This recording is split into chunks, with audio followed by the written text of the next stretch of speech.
밤새 편히 주무셨습니까?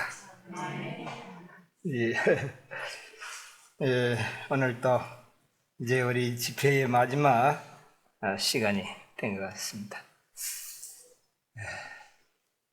하나님께서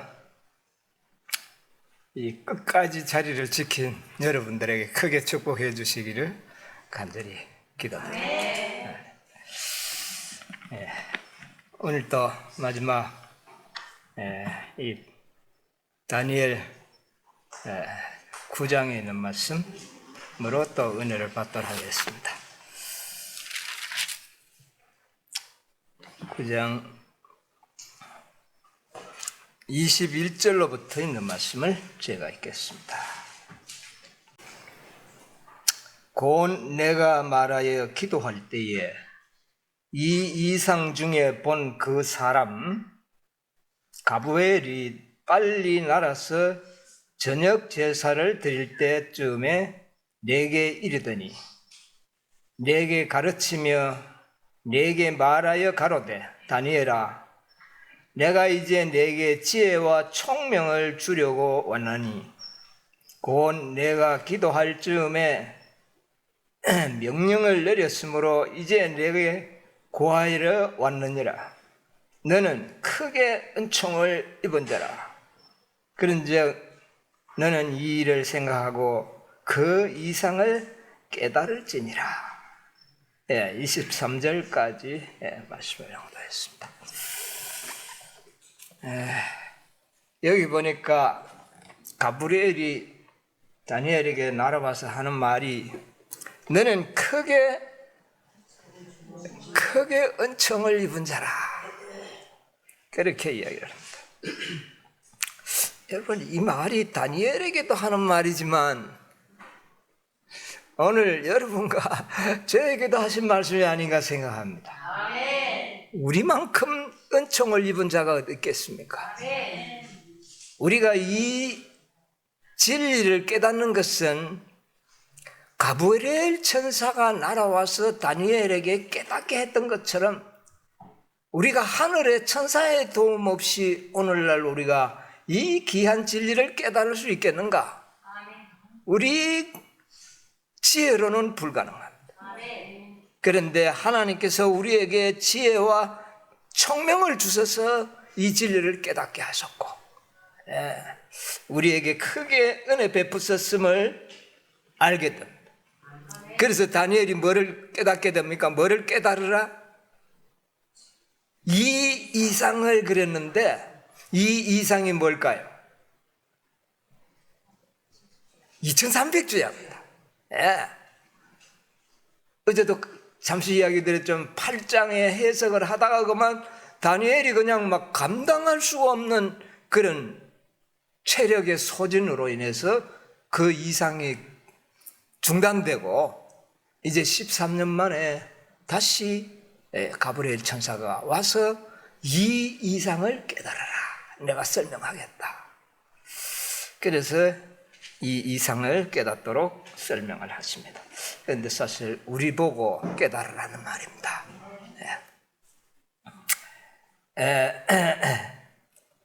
우리에게 지혜와 총명이 참 필요합니다. 어떤 자들이 지혜로운 자들인지 압니까? 지혜로운 자들이 되어야 돼요. 총명해야 합니다. 어떻게 하면 가능할까요? 스스로 정결케 하는 자들이 지혜로운 자들입니다. 우리가 스스로 정결케 할 때에 하나님께서는 그 백성들에게 지혜와 총명을 주셔서 2300주야의 비밀을 깨닫게 하는 겁니다. 많은 사람들이 2300주야의 비밀 잘한다고, 계산 잘한다고 이렇게 생각을 합니다. 계산이야 잘하지요. 그까지 뭐 더하기 빼기만 하면은 우리가 깨달을 수 있는 건데 그 2300주야에 속한 그 내용의 비밀을 깨닫는 일은 매우 중요한 겁니다. 이거는 하나님께서 지혜를 주시고 총명을 주신 자가 아니면은 깨달을 수가 없는 것이고 은총을 입은 자가 아니면 깨달을 수가 없는 겁니다. 스스로 정결케 하지 않는 자들에게는 깨닫게 하시지 않도록 하시는 것이 하나님의 또 섭리이십니다. 오늘 아침에 우리가 이런 중요한 진리를 또 생각을 해보겠습니다. 그런데 이 진리를 공부하기 전에 좀 오늘 아침에 또 다른 이야기 먼저 좀 하고 해야 되겠습니다. 오늘이 날짜가 며칠입니까? 10월 27일이죠. 예. 오늘 저기 서울 광화문 광장에서 큰 기독교 집회가 있는 날입니다.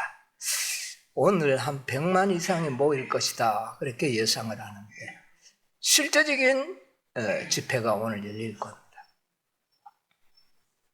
이 집회를 제창한 사람이 제가 좀 관심 있는 사람이 돼서, 다른 사람이 이 집회를 제창했으면 또 뭐 정치 집회의 일환으로 하겠지 이렇게 하는데, 이번에 이 집회를 주창한 사람은 참 우리가 주시해서 보고, 저는 만약에 마지막 큰 해침 때에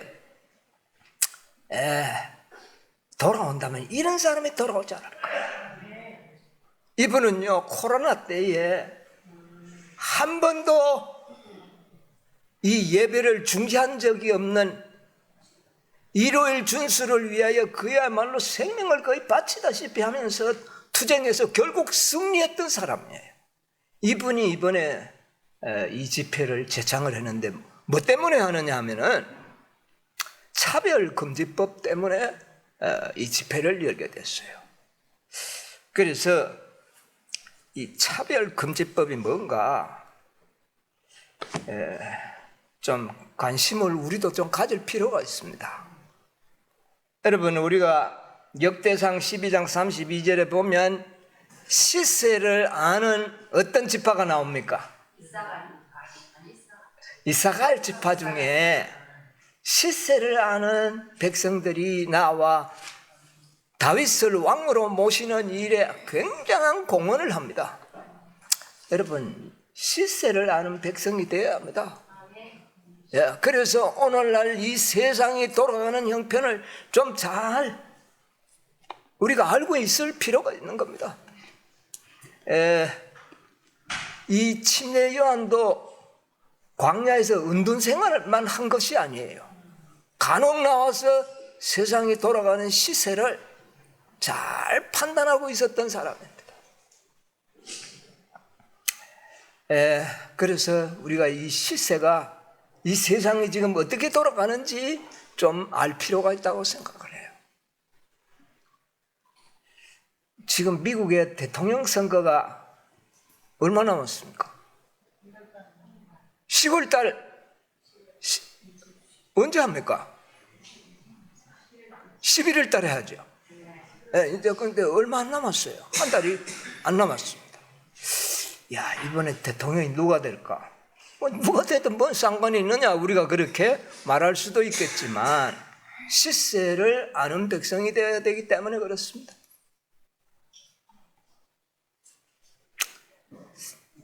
여론조사가 뭐 이렇게 나오는데 보니까 요새 누가 좀 더 우세하다는 말이 종종 들립니까? 트럼프가 안 될 것 같더니 또 여론조사에 막 올라와가지고 트럼프가 될 것 같아요. 모르겠습니다만은 어쨌든 시세가 그렇습니다. 그런데 트럼프가 되면 이거 아주 방향을 제대로 종잡을 수 없는 그런 인물이에요. 뭐 옛날에도 우리가 그런 이야기 했지만 이 사람이 혹시 일요일 법령 내리지 않겠나, 뭐 그런 말도 해서 않습니까? 그런 일도 있고, 세상에는 지금 전쟁이 이거 보통 전쟁이 아닙니다. 지금 현재가 지금 중동에서 일어나는 전쟁이 거의 어떤 사람은 이것은 3차 전쟁의 시작이다, 그렇게 지금 이야기를 하고 있습니다. 그리고 지금 우크라이나 전쟁이 러시아와 우크라이나만의 전쟁이었는데 이제 누가 또 개입합니까? 세상에 가장 전투력을 가지고 있는 북한의 군인들이 우크라이나 전쟁에 참여합니다. 여기에 이제 또 우리나라도 우리도 그러면 여기에 뭔가를 하겠다. 살상무기 되겠다. 이렇게 돼서 이 전쟁이 지금 야단입니다. 우리 주변에 이것도 우리와 굉장히 가깝고 이런 직결되는 문제들. 거기다가 천재지변이 얼마 전에 미국에는 몇 년 만에 처음 있는 표현이 그래요. 1000년 만에 처음 있는 뭐가 왔다 그랬어. 토네이도, 태풍이 와가지고 이런 일들이 일어나고 중국. 여러분 이 세상이 굉장히 소란합니다. 그런데 이상하게 한국은 조용하게 하나님께서 보호해 주지 않습니까? 우리 보고 이렇게 집회 열고 말씀 충만히 준비하라고 우리에게 은총을 베풀어 주신 겁니다. 여러분이야 우리가 전쟁의 소용돌이 속에 들어가 보십시오. 재난이 와 보십시오. 정말 준비할 시간이 없습니다. 여러분 준비가 뭔지 아십니까? 우리가 믿음 준비한다 하는데 그 믿음 준비가 뭔지 아십니까? 요 땅에 해가지고 한번 잘해보자 이게 믿음 준비가 아니에요. 말씀을 알고 그 말씀을 토대에 기초한 믿음을 가지는 것이 믿음 준비예요. 말씀 리꼬르 믿음이에요. 우리가 지금 말씀을 연구하는 것은 그 뭐를 준비하는 겁니까? 믿음 준비하는 거예요. 그런데 소란해 보십시오. 말씀이 머리에 차분하게 들어오는가?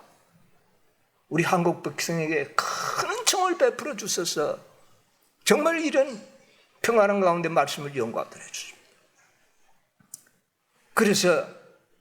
그런데 우리나라에 그거는 없지만 이 차별금지법이라는 게 이게 정말 대단한 법입니다. 여러분 제가 연구해 보니까요.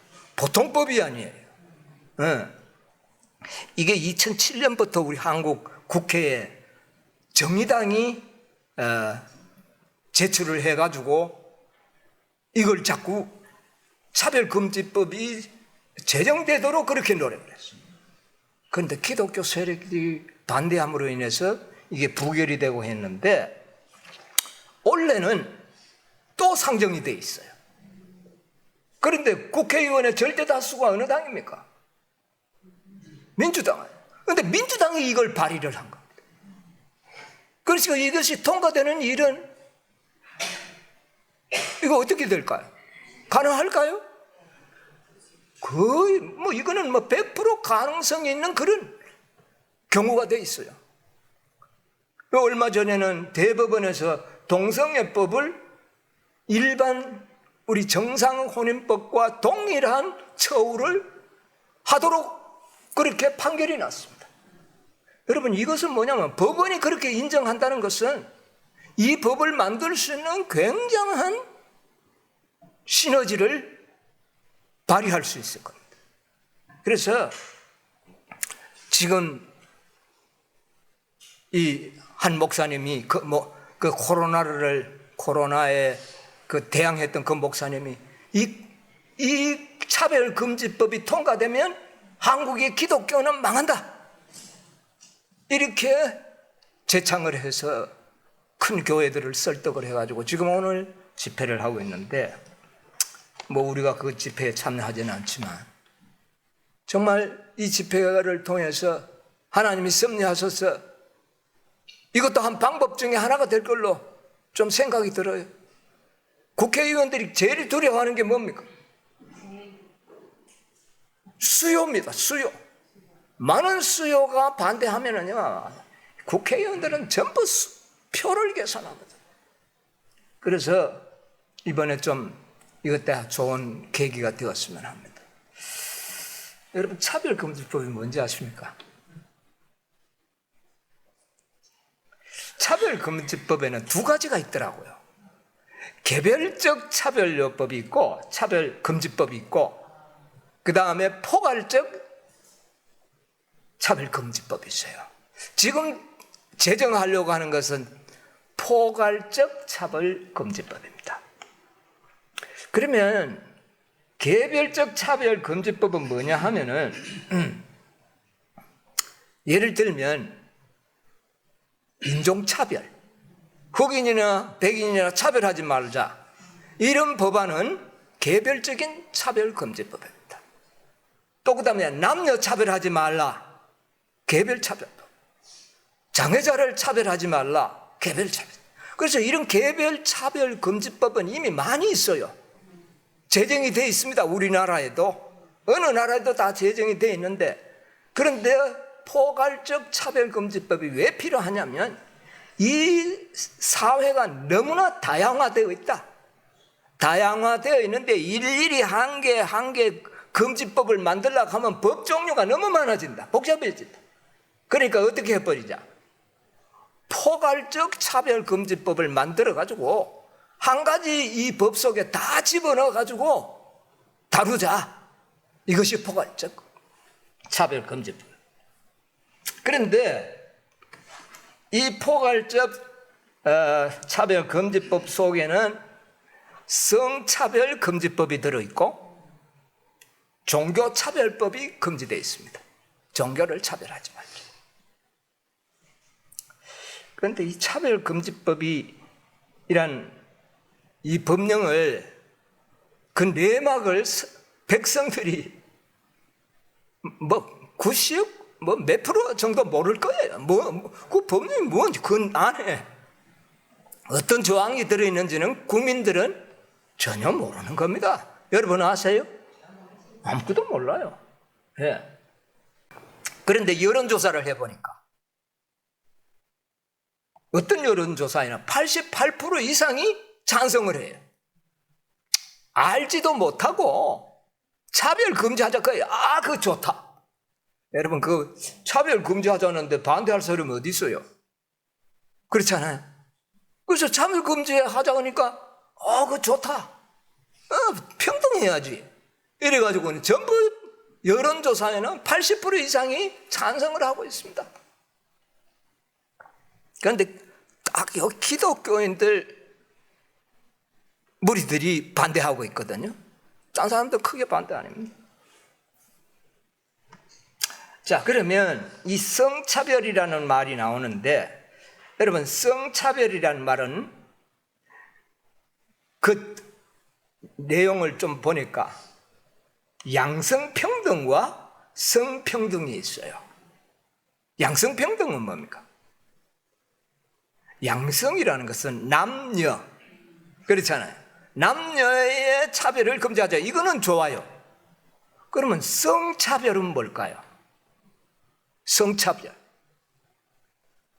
이 성차별법에는 뭐가 들어있느냐면은 동성애, 트랜스젠더들 다 들어있어요. 이런 것들도 뭐 하면 안 된다. 차별하면 안 된다. 그래서 이 법을 갖다가 양성평등이라는 조항을 없애버립니다. 이제 이 포괄적 차별법에는 양성평등이라는 조항을 없애고 성평등이라는 그런 조항으로 바꾸어 놨습니다. 그러면 성평등이라고 하는 것은 이제는 뭐 동성애든 뭐 성을 바꾸든 이건 자유예요. 거기에 대해서 조금이라도 그 사람의 비위를 거슬리는 말을 하면 이 차별금지법에 걸려서 처벌을 받게 돼 있는 그런 법이에요. 여러분, 이 성의 종류가 몇 가지입니까? 두 가지밖에 없죠. 두 가지밖에 없어요. 그런데 요즘 트랜스젠더라 그래가지고 남자로 여자로 수술을 해가지고 여자로 만들어 놓고 또 남자도 여자로 수술을 해서 만들어 가지고 그런 사람들을 많이 양성합니다. 그런 사람들이 다 성에 들어가는 거예요. 성 종류가. 그러면 이 전부 통계를 냈는데 보니까 100여 개의 성이 종류가 있는 거예요. 뭐가 뭔지도 모르겠어요. 통계적으로 그래 있어요. 100여 개의 젠더들이 있다. 젠더라는 말은 성이라는 말이에요. 옛날에는 성을 구별하는 말을 섹스라 그랬어요. 우리가 어디 가가지고 외국에 들어갈 때 보면 이 설문조사를 하는데 섹스라는 안이 있어요. 그럼 그거 보면 남녀 구분이에요. 그러니까 섹스라는 말은 남녀를 구별하는 단어인데 이 말은 요즘은 거의 사라져버렸어요. 그리고 어떤 말이 나왔느냐? 젠더라는 말이 나왔어요. 젠더라는 것은 글자 그대로 성이에요. 구별이 없는 성. 그래서 여기는 동성애자 뭐 이렇게 하는데 거기에 자기의 성을 자기 임의대로 기록을 할 수가 있어요. 나는 동성애자다. 나는 중성이다. 나는 낮에는 남자지만 밤에는 여자다. 뭐 여러 종류다. 그러니까 성을 선택할 수 있는 자유가 자기에게 있다. 그래서 그런 많은 성들이 자기 나름대로 만들어내는 그런 성들이 100여 개가 있다는 겁니다. 그러니 얼마나 희한한 겁니까? 이런 것들이 다 차별을 하면은 안 된다는 겁니다. 여러분, 성경에는 어떻게 했어요? 하나님은 어떻게 창조하셨습니까? 우리를 남자와 여자로 창조했어요. 아무리 수술을 해가 여자를 만들어 놔도 유전자 검사하면 그 사람은 남자예요. 네. 또 그 다음에 여자로 남자로 만들어 놔도 유전자 검사하면 여자예요. 유전자 검사하면 남녀밖에 나오질 않습니다. 이건 불변이에요. 그건 누가 정했기 때문에? 하나님께서. 이 성문은 하나님이 정한 것. 그런데 이제는 성을 누가 정하죠? 자기가 정하는 것. 여러분, 이게 뭐예요? 사단이 하와를 찾아와가지고 네가 이거 먹고 뭐 되라? 네가 하나님 되라. 하나님은 모든 것을 스스로 할 수 있잖아. 그러니까 오늘 이 모든 사람들을 뭐로 만들어 놓으려고 합니까? 다 네가 하나님이 되라는 거야. 성을 마음대로 고치는 거야. 무서운 음모가 들어있지 않습니까? 이렇게 함으로 말미암아 가족 제도가 파괴돼 버린 거야. 어느 날 갑자기 아들이 바깥에 가 살다가 들어가, 아빠 나 이제 여자야, 이러고 들어올 수 있는 겁니다. 그런 사람들이 한국에 비일비재해요. 그런 부모들이 아들이 그렇게 하는 거 어쩔 수가 없다는 거예요. 그래가지고 데모하러 나가 1인 시위하고 있는 사진도 있더라고. 그래서 이 가족 제도가 다 무너져. 그 다음에 종교차별법, 이게 포괄적 차별금지법에 다 들어있거든요. 여러분, 이 종교차별법이 딱 생기게 되면 지금은 우리가 언론의 자유요, 모든 종교의 자유가 한없이 보장되어서 누구든지 자기의 의사를 어떻게 해요? 표현할 수 있고 종교를 선택할 수 있고 자기 진리를 다른 사람에게 설명할 수 있는 자유가 있는데 이 자유가 박탈되는 거예요. 자, 내가 예를 들어서 이슬람교를 비판한다거나 그러면 이거 어디에 들어가요? 차별금지법. 불교를 조금이라도 나쁘게 이야기하면 차별금지. 전부 걸리게 됐어요. 그래서 이단을 정죄하거나 어떤 것도 할 수가 없어요. 이것은 이 포괄적 차별금지법은 완전 기독교를 박멸하기 위한 사단의 놀라운 이게 하나의 함정이라는 겁니다. 이 포괄적 차별금지법이 제정된 나라가 제일 먼저 된 나라가 네덜란드. 그런데 이것이 다 기독교 국가들이에요. 영국, 독일, 또 카나다, 호주도 포함돼요. 호주. 이런 나라들이 다 무슨 국가들이었습니까? 기독교 국가. 그런데 이런 나라들에 뭐가 제정이 되느냐? 이 포괄적 차별금지법. 이것이 기독교의 하나님의 순수한 평등사상이 있지 않습니까? 하나님께서 평등사상을 제창했잖아. 이것을 잘 악용을 해가지고 이 법을 만드는데 내용도 모르고 다 찬성을 해준 겁니다. 그런데 결과는 어떻게 되느냐? 영국과 같은 기독교 국가가 지금 교인이 일요일 날인데도 예배 드리러 오는 숫자가 지금은 1%로 줄어버렸습니다.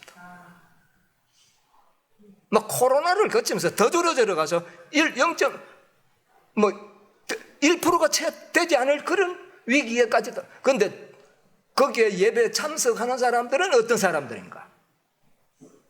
전부 늙은 사람들. 그래서 차별금지법을 반대하는 자들은 전부 꼰대들이다. 어떤 사람만 반대한다?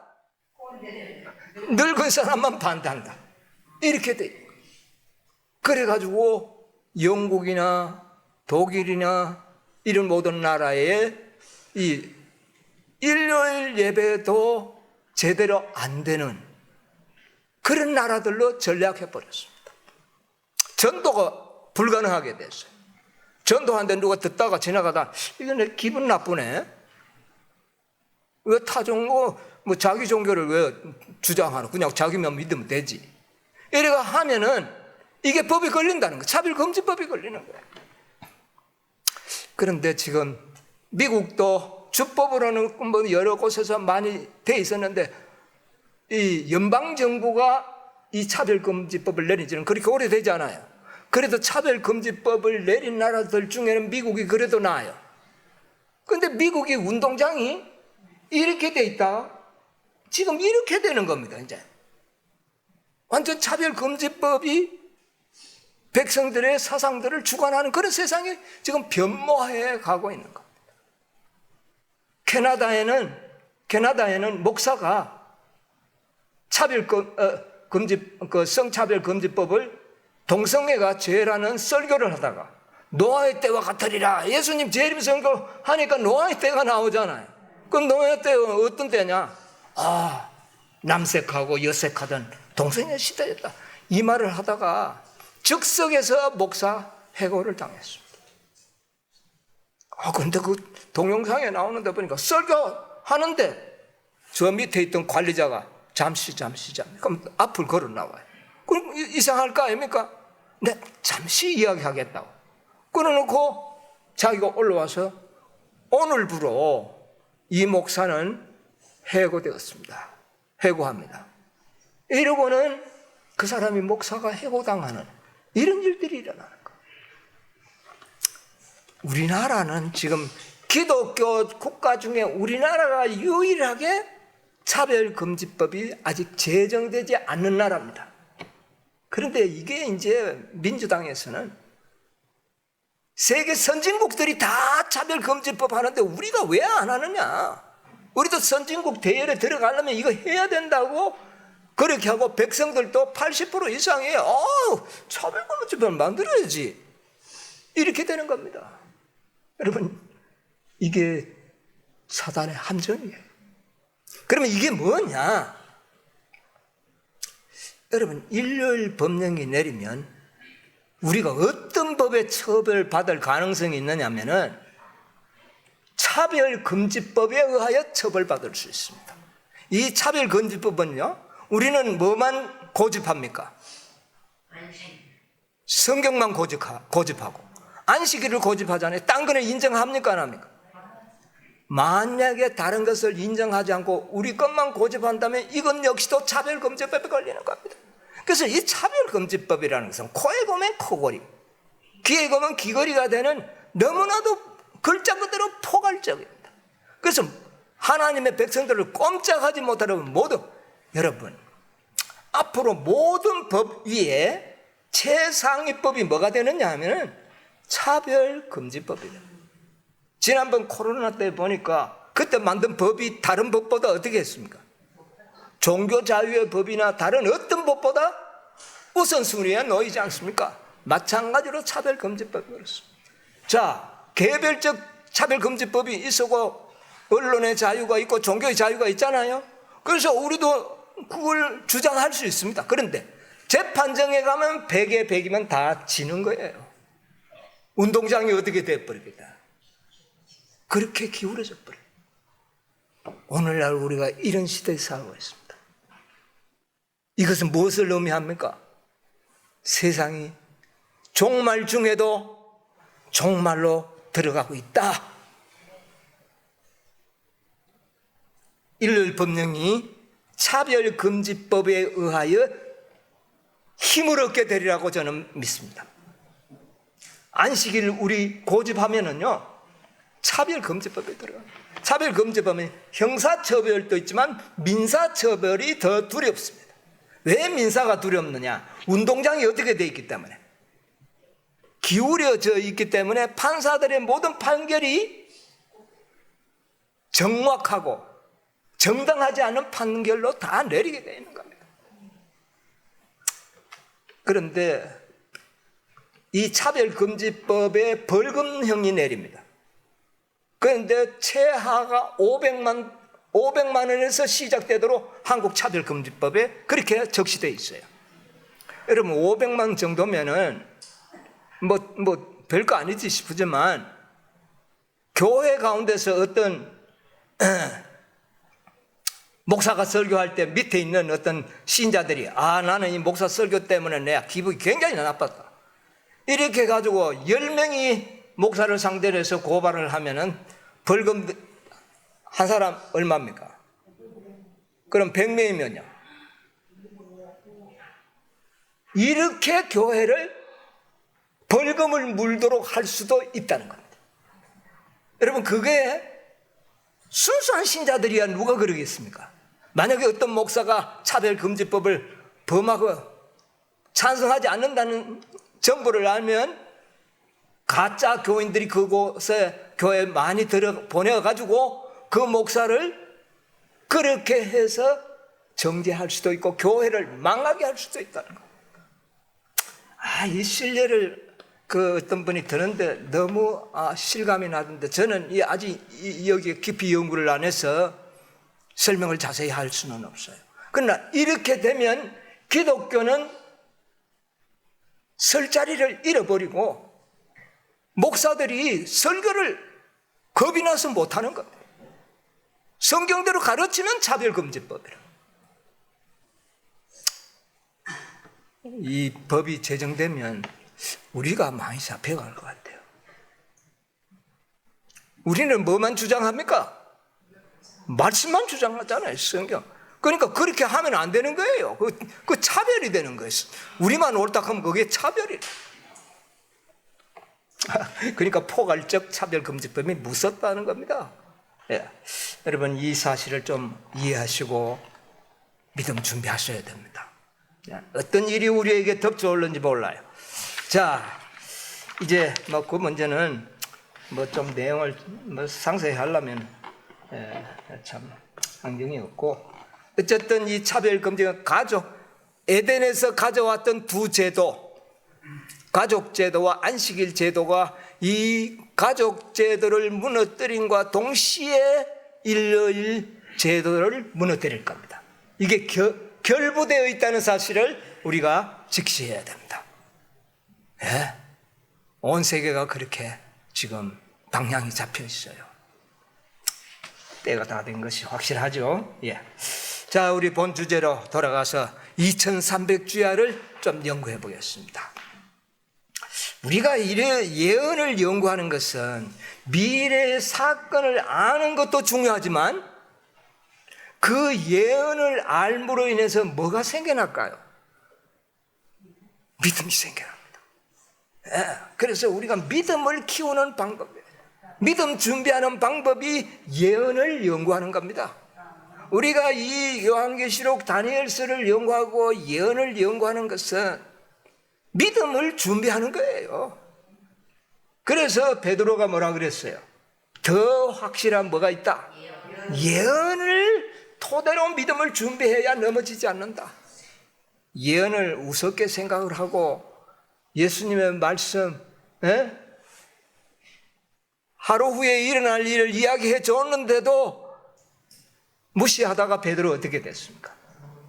넘어졌습니다. 여러분, 예언에 우리가 관심을 기울여야 됩니다. 자, 이 다니엘서 2300주야, 이 가브리엘 천사가 와가지고 이 이상을 이제 어떻게 하라? 깨달으라. 그렇게 이야기를 합니다. 예, 깨달을지니라. 그래서 이 설명을 해주는데 2300주야에 이 예언 속에는요, 세상의 멸망과 또 그 다음에 유대민족의 멸망을 동시에 예언을 해놨어요. 2300주야를 설명하는데 가브리엘 천사가 날아와 가지고 뭐라 그랬어요? 내 백성과 내 성을 위하여 24절에 70일에로 기한을, 이게 뭡니까? 유대민족의 그 멸망을 기한을 정한 것을 알려주잖아. 2300주야로 가르쳐주러 와가지고 뭐를 가르쳐주는 거죠? 유대민족의 멸망을 알려주는 겁니다.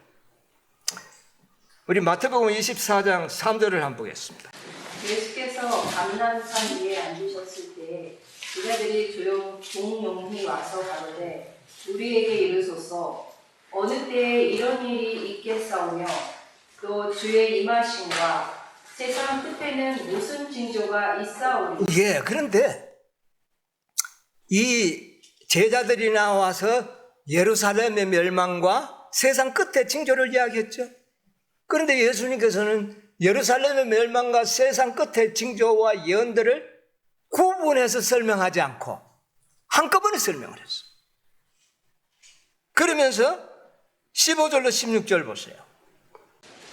그러므로 너희가 선지자 다니엘의 말한 바 멸망에 가증한 것이 거룩한 곳에 선 것을 보거든 읽는 자는 깨달을진저 그때에 유대에 있는 자들은 산으로 도망할지어다. 예. 자, 다니엘의 말한 바 멸망에 가증한 것, 이게 다니엘 9장 27절에 이게 말씀한 거거든요. 자, 그래서 세상 멸망, 유대인의 멸망의 다니엘서와 관련이 있다는 것을 누가 이야기하신 겁니까? 예수님께서 직접. 그래서 가브리엘이 내려와서 뭐를 이야기합니까? 2300주야를 설명하면서 먼저 유대인의 멸망을 먼저 설명을 하는 겁니다. 그리고 세상 끝 2300주야에 대해서는 별 설명이 없어요. 사실은 이 9장에 쫙 읽어보니까 23절로 27절로 잘 읽어보면 전부 어디에 관한 일이냐면 유대 민족의 멸망에 관한 예언을 한 겁니다. 그런데 왜 2300주야를 설명하러 온 천사가 유대 민족의 멸망의 사건만 쭉 나열을 합니다.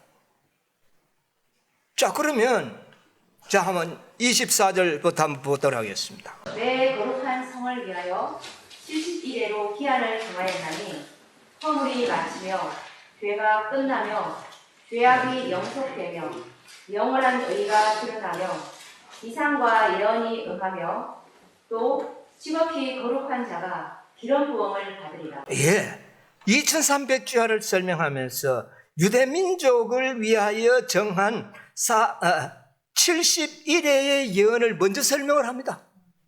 그리고 거기서 무슨 일이 일어나리라? 그 기한 안에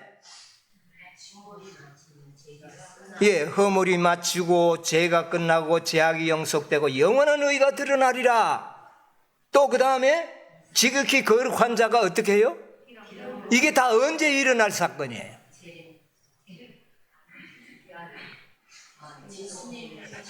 유대 멸망 그 기한 안에 490년 안에 일어날 일을 여기에 소상하게 이야기한 겁니다. 누구를 통하여 이루었나요? 예수님을 통하여 이루어진 거예요. 분명히 이루어졌어요. 그런데 2300주야를 예언하면서 이걸 이야기했잖아요. 이것은 뭐냐면은 490년 동안에 일어났던 예언이 2300주야의 끝에도 그대로 일어난다 그 말입니다. 네, 우리가 2300주야 그것을 어디에서 볼 수 있냐면 25절 보세요. 그러므로 너는 깨달아 알지니라. 예루살렘을 중건하라는 영이 날 때부터 기름 부음을 받은 자 곧 왕이 일어나기까지 7일에와 62일에가 지날 것이요 그때 곤란한 동안에 성이 중건되어 거리와 해자가 이룰 것이다. 예, 여기 보니까 예루살렘을 중건하라는 영이 날 때부터 뭐가 카운트다운이 됩니까? 예루살렘의 멸망, 유대민족의 멸망에 대한 예언과 동시에 2300주야의 예언이 시작일이 같아요, 틀려요? 같다는 것입니다. 이것은 뭐냐면은 490년과 2300주야는 같은 내용이 반복된다 그 말입니다. 그러므로 뭐만 자세히 설명해 주는 겁니까? 지금 이 다니엘은 뭐 2300년 후에 일어날 윌리엄 밀러 사건은 다니엘이 이해할 수 있나요? 못하죠. 그러니까 뭐를 설명해 주는 겁니까? 자기 민족의 운명을 설명하면서 우리들에게는 2300주야에 우리들에게 일어날 일을 설명하는 것입니다. 그래서 이 중건하라는 영이 날 때부터 490년과 2300주야에는 동시에 계산이 되어 나오는 거예요. 같은 것으로 표현하는 거예요. 그리고는 그 내용이 뭐 보세요. 한일해가 지나고, 한일해는 뭡니까? 77이 49년 이게 뭡니까? 성전 중건령이 내렸으니까 뭐가 중건돼야 돼요? 이거는 다니엘과 직접적인 관계가 있잖아요. 70년이 마치고 돌아가서 뭐를 지을 것이다? 성전을 짓는 그거 한일에 설명. 그래서 2300주야 안에는요 70년이 마치고 난 다음에 스룹바벨 성전 짓는 것, 그 다음에 허물이 마치고 죄가 끝나고 예수님의 탄생, 모든 예언들이 다 들어있다는 겁니다. 모든 이 세상에 일어날 기간적인 예언은 2300주야 안에 다 들어있습니다. 참 기가 차요. 보니까 제가 자 부자와 선지자와 왕 697조 좀 긴 내용인데 한번 읽어보겠습니다. 초림의 시기와 구주의 필생의 사업과 관련해서 일어난 중요한 사건들을 가브리엘 천사가 다니엘에게 알려주었다. 천사는 내 백성과 내 거룩한 성을 위하여 70일에로 기한을 정하였나니 허물이 마치며 죄가 끝나며 죄악이 영속되며 영원한 의가 드러나며 이상과 예언이 응하며 또 지극히 거룩한 자가 기름 부음을 받으리라고 말했다. 예언상하루는 1년에 해당한다. 70주일 혹은 490일은 490년을 나타낸다. 이 기간의 기산점에 대하여 다음과 같이 말한다. 그러므로 너는 깨달아 알지니라. 예루살렘을 중건하라는 영이 날 때부터 기름 부음을 받은 자 곧 왕이 일어나기까지 7일에와 62일에 즉 69주일 혹은 483년이 지날 것이요 아닥사스다 롱기마누스의 조서에 의하여 완성된 예루살렘의 재건령은 기원전 457년 가을에 내렸다. 이때부터 483년은 서기 27년에 해당된다. 예언에 따라 이때에 기름 부음을 받은 자 메시아가 나타나야 하였다. 서기 27년 예수께서는 당신의 침례로 성령의 기름 부음을 받으시고 그 후에 곧 당신의 봉사를 시작하셨다. 그리고는 때가 찼다는 기별이 선포되었다. 예, 잠깐요. 자, 여기에 이제 설명 보세요. 이 490년 안에 스룹바벨의 성전에 기산점도 들어있고 기간의 예언이 들어있죠. 그 다음에 뭐도 또 들어있습니까? 예수 그리스도가 탄생과 아울러 침례 받으실 것도 나타나 있고, 그 다음에요 또 침례 받으심과 동시에 예수님의 기별과 침례 요한의 기별이 뭐였습니까? 회개하라, 때가 가까웠느니라. 예수님이 그렇게 직접 때가 가까웠다는 진리를 전하는, 이것이 다 2300주야의 계획 속에 들어있었다는 겁니다. 그래서 예수님께서는 아직 내 때가 되지 않았느니라. 예수님은 다 어느 계획에 자기의 사업을 맞춰 나갔습니까?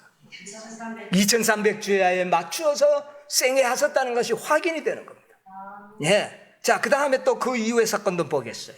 그 후에 천사는 그가 장차 많은 사람으로 더불어 한 일해 동안의 언약을 굳게 정하겠다고 말하였다. 구주께서 당신의 봉사에 들어가신 후 7년 동안 복음은 특별히 유대인에게 전파되어야 하였으니 3년 반은 그리스도께서 친히 하시고 나머지 구별받은 사도들이 전하여야 하였다. 그가 그 일의 절반의 제사와 예물을 금지할 것이다.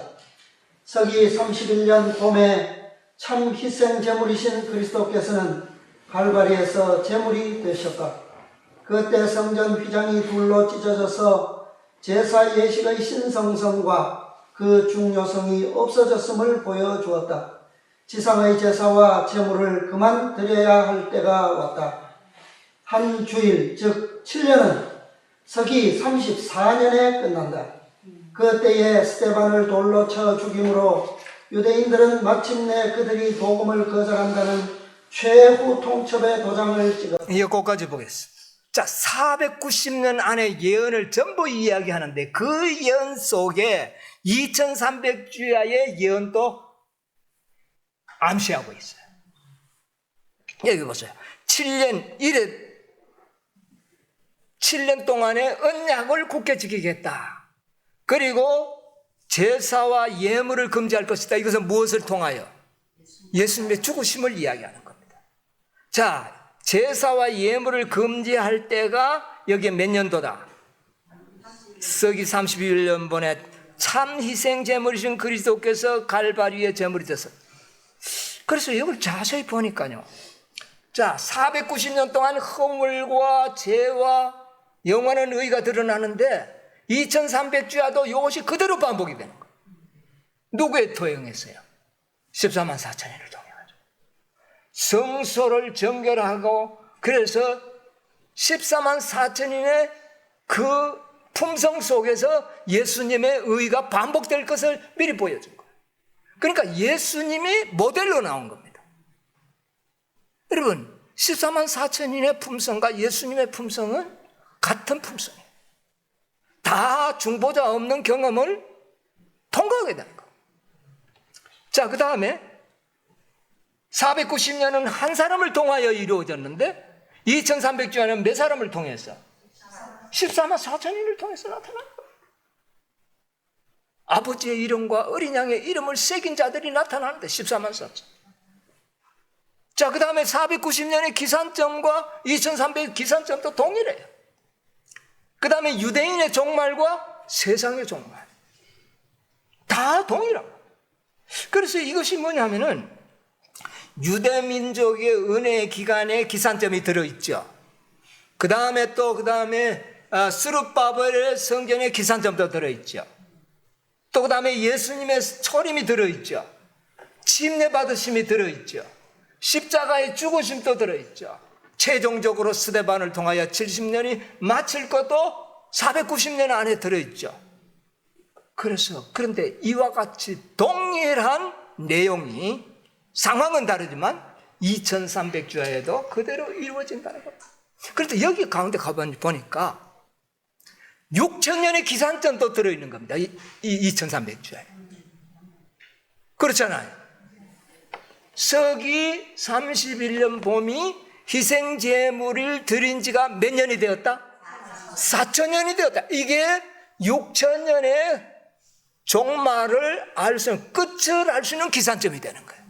그러니까 2300주야의 예언 속에 모든 것이 다 들어서 지혜롭고 총명하고 은총을 입은 자들에게 알게 하시는데, 무엇을 통해 알게 하시느냐 하면은 490년의 예언을 통하여 알게 하시는 거예요. 그래서 가브리엘이 나타나가지고 490년의 설명만 자세히 하고는 끝이 났어요.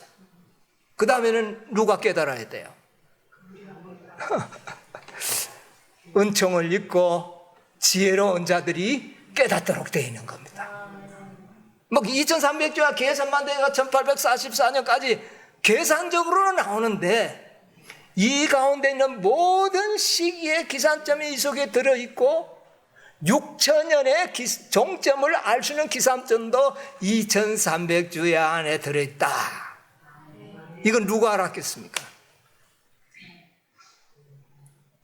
저는 이걸 2300주야를 다 연구하다 보니까 6천년의 종점을 알려주는 기산점이 이 속에 들어있는 거예요. 희생제물은 썩이 31년 봄에 영원히 끝이 났다. 그게 4천년이라면 사단의 통치 때문에 희생제물이 나온 거 아닙니까? 그러면 그 종말이 언제라는 것이 지혜로운 백성들에게 알게 하셨잖아요.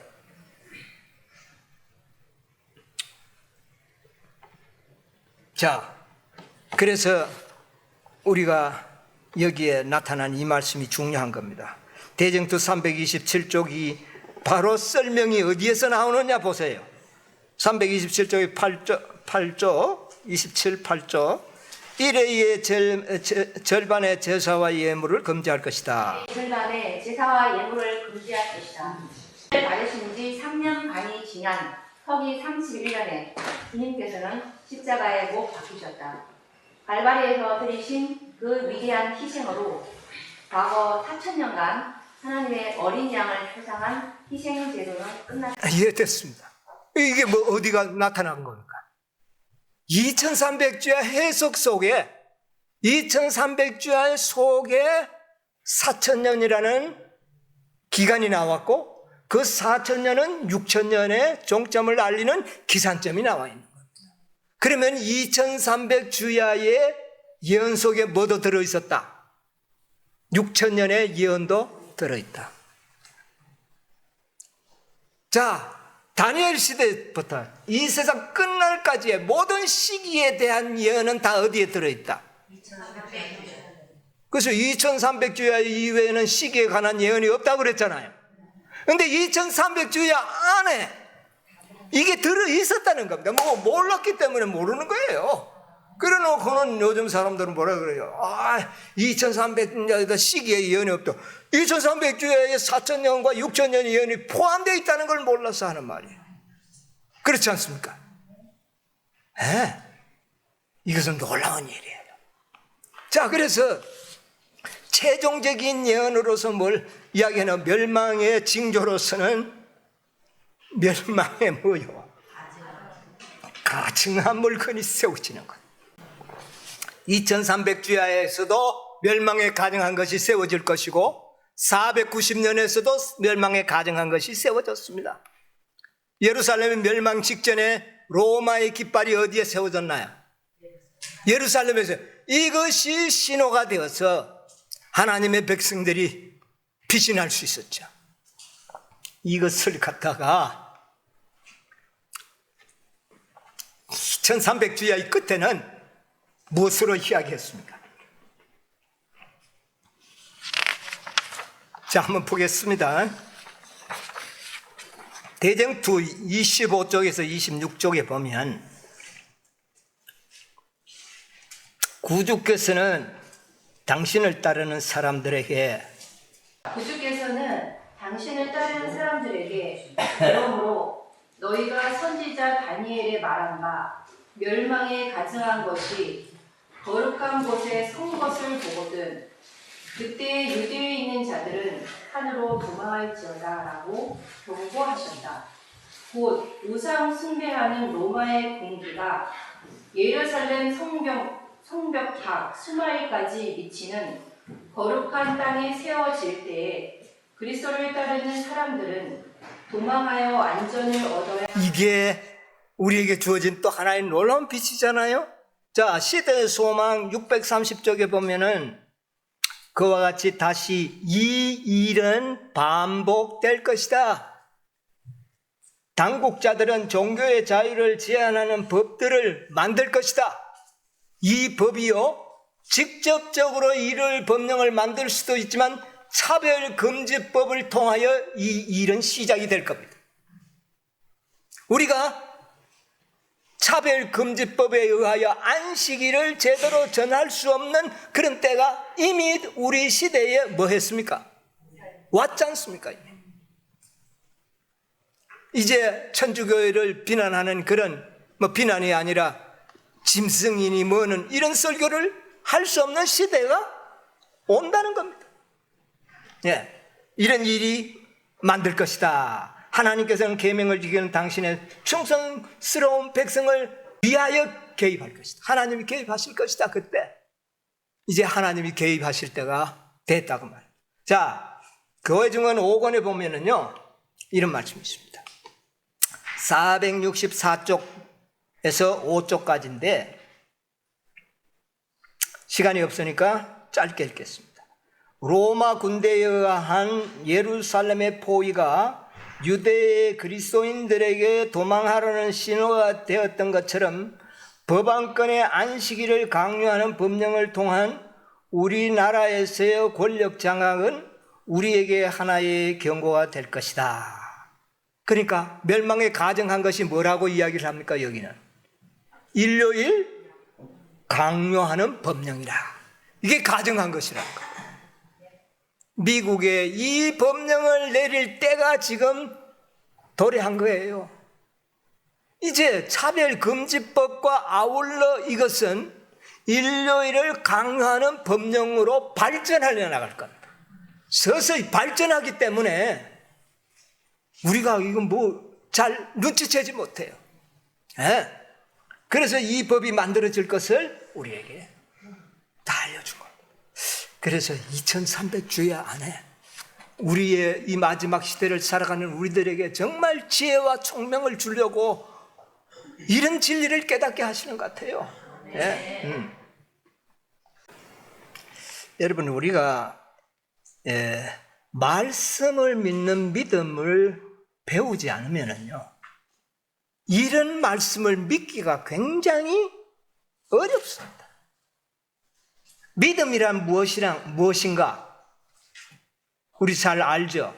전에 배웠지 않습니까? 믿음이란 말씀 그대로 이루어질 것을 믿고 그 말씀이 이루어지도록 하기 위하여 오직 그 말씀만을 의존하는 것이다. 이 믿음을 우리가 배우지 않았더라면 6,000년의 기산점 같은 것을 가지고 우리가 이 예언을 입 밖에 내는 일이 쉬운 일이 아닙니다. 여러분, 이 말을 하는 일이 쉬운 일인 줄 압니까? 여러분, 이 말하는 거 참 힘들어요. 네, 말하는 게 믿음 없으면 말을 못한다니까요. 베드로의 그 여자아이가 찾아와서 너 예수당 맞지? 그래, 그러면 되잖아요. 근데 그 말하기가 쉽습니까? 그 말을 못하는 거예요. 왜 못하는 겁니까? 말씀을 믿는 믿음이 없었어요. 예수님이 하신 말씀을 기억을 못해 아직도. 그 말씀을 기억했더라면 가능했어요. 기억하고 있었더라면.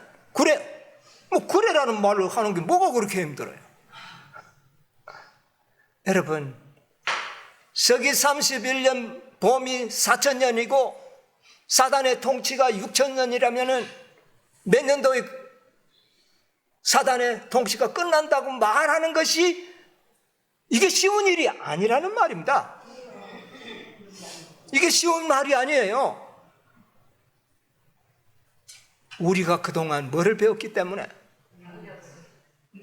하나님의 말씀을 말씀 그대로 믿는 믿음을 배웠기 때문에 가능한 일입니다.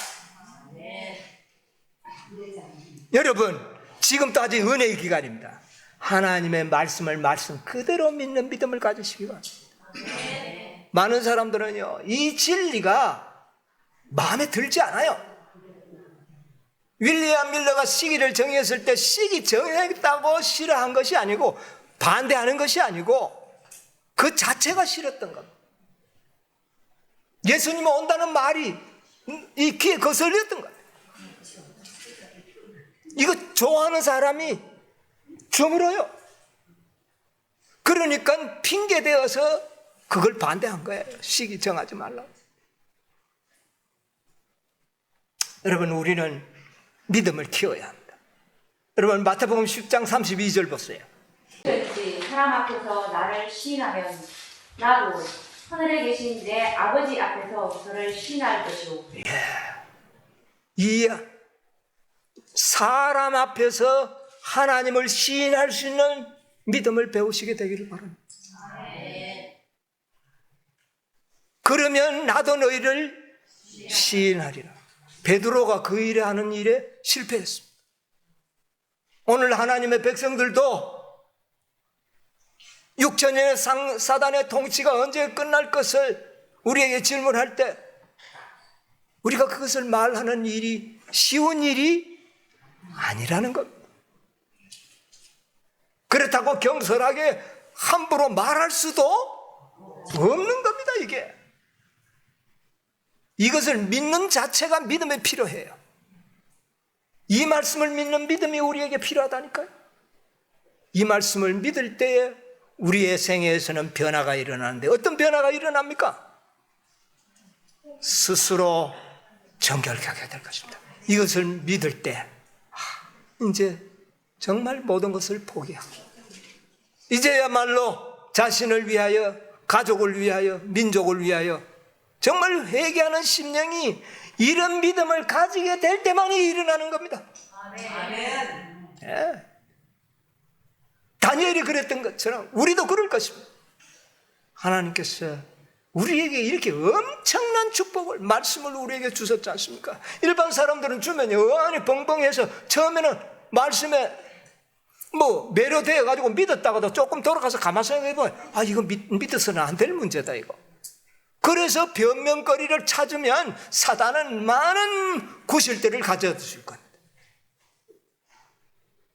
말씀을 들을 때는 맞는데 조금 지나면 어떻게 돼요? 잊어버리는 게 아니라 이건 믿을 수 없어. 이거 틀려. 시기 정하면 안 돼.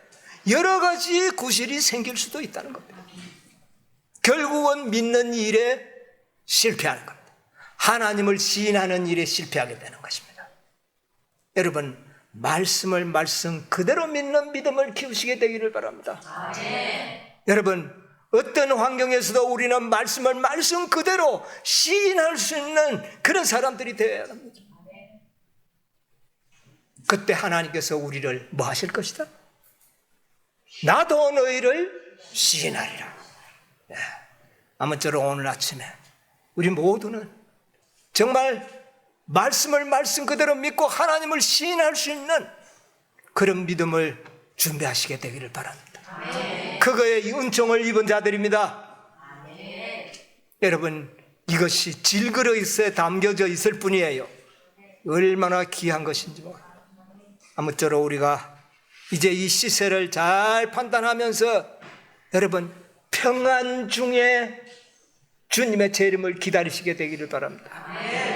당황하거나 두려워하지 않아야 될 것입니다. 우리는 정말 우리 자신을 살피며 주님을 맞을 준비를 해야 할 때가 됐다는 겁니다. 아무쪼록 우리 모두가 준비되어 정말 그리스도의 재림을 맞이할 수 있는 여러분과 제가 되길 간절히 바라면서 오늘 아침에는 말씀을 마치도록 하겠습니다.